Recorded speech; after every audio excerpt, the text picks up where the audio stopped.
बच्चों आज हम पढ़ेंगे, क्या पढ़ेंगे, सिंपल इंटरेस्ट। क्या पढ़ेंगे, सिंपल इंटरेस्ट। जो मैंने सिंपल इंटरेस्ट का एक फॉर्मूला लिख रखा है। क्या फॉर्मूला लिख रखा है, ऐसा is equal to P multiply R multiply T is equal to 100। ठीक है, जो ऐसा ही होता है, ऐसा ही की फुल फॉर्म क्या होती है, सिंपल इंटरेस्ट। क्या कहते हैं इसे, सिंपल इंटरेस्ट कहते हैं। जो हमारा पी होता है, पी को हम क्या कहते हैं, प्रिंसिपल कहते हैं। क्या कहते हैं इसे, प्रिंसिपल कहते हैं। जो हमारा आर होता है, आर क्या होता है, हमारा रेट होता है। टी हमारा क्या होता है, समय होता है। ठीक है, अभी फुल फॉर्म याद होगी तो हमें पता चलेगा सवाल में क्या होगा। ठीक है, अगला करेंगे हम सवाल।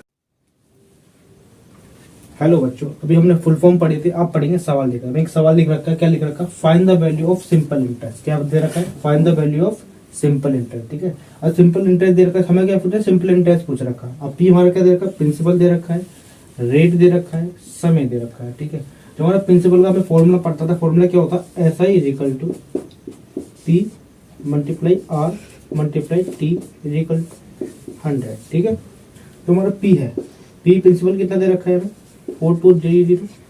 रेट हमें कितना दे रखा है, 12%, और समय कितना दे रखा है, 2 इजिकल टू 100। ठीक है, 2 जीरो से 2 जीरो खत्म हो जाएगी हमारी। अब क्या करा मैं, अब 2 जीरो की जोड़ दी तो 42 मल्टीप्लाई, तो हमारा 12 के 12 की 2 से मल्टीप्लाई करूँ तो कितना आएगा, 24 आएगा। कितना आया, 24। 42 की 24 से मल्टीप्लाई करूँ तो मल्टीप्लाई करके देख लें, 42 की किससे करेंगे, 24 से। ठीक है, कितना होता है, 2 4 जा कितना होता है, 8 होता है। 2 4 4 जा कितना होता है, 16 होता है। मल्टीप्लाई 4 2 2 जा 4 होता है, 4 2 जा 8। ठीक है, इन्हें जोड़ोगे कितना, 8 6 4 कितना होगा, 10। एक कैरी देती है मैंने, 8 एक कितना होगा, 9 9 एक कितना होगा, 10। कितना आंसर आया हमारे पास, 10,008। अभी हमने बच्चों पहला सवाल देखा था, अब देखेंगे दूसरा सवाल। ठीक है, दूसरे सवाल में भी यही पूछ रखा, find the value of simple interest. क्या पूछ रखा, find the value of simple interest. ठीक है, इस बार इसने प्रिंसिपल चेंज कर रखा है। प्रिंसिपल कितना दे रखा है, 300 दे रखा है। रेट इतना हमें कितना दे रखा है, 4% दे रखा है। समय कितना दे रखा है, 3% दे रखा है। कितना दे रखा है, 3%। अभी मैंने फॉर्मूला बताया था, फॉर्मूला क्या होता है, S I is equal to. ठीक है, प्रिंसिपल हमें कितना दे रखा है, 3000 3000 रख दूंगा। रेट हमें कितना दे रखा है, 4 दे रखा है, और समय में कितना दे रखा है, 3% इक्वल टू 100। ठीक, हम 2 जीरो से 2 जीरो खत्म कर देंगे, हमारे पास कितना बचा, 30 मल्टीप्लाई 4 3 जा कितना हो जाएगा, 12। ठीक है, मैं 12 के 30 से मल्टीप्लाई कर दूं कितना होगा, 12 के 0 से मल्टीप्लाई कर तो क्या 0 आएगा। 12 के 3 से मल्टीप्लाई तो 12 3 जा कितना होता है, 36। ठीक है, हमें पता चल गया अंतर।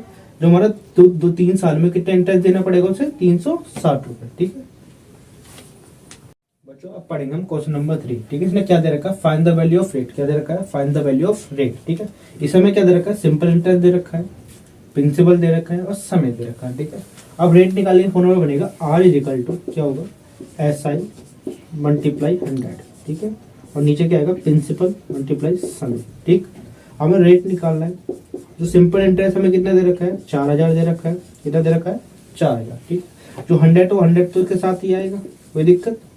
जो हमारा प्रिंसिपल है, प्रिंसिपल कितना दे रखा है इस हमें, 2000। कितना दे रखा है, 2000 दे रखा है। जो हमें समय कितना दे रखा है, 2%। कितना दे रखा है, 2%। मैं 3 जीरो से 3 जीरो खत्म कर सकते हैं, कोई दिक्कत तो नहीं। अब मैं 4 की मल्टीप्लाई 100 से करता हूँ, कितना आएगा हमारे पास, 400 आएगा। ठीक है, अब 2 की 2 से मल्टीप्लाई कर 2 2 जा कितना होता है, 4 होता है। कितना होता है, 4। मैं 4 से काटूंगा 100 को, कितनी बार में कटेगा हमारे पास, 100 बार।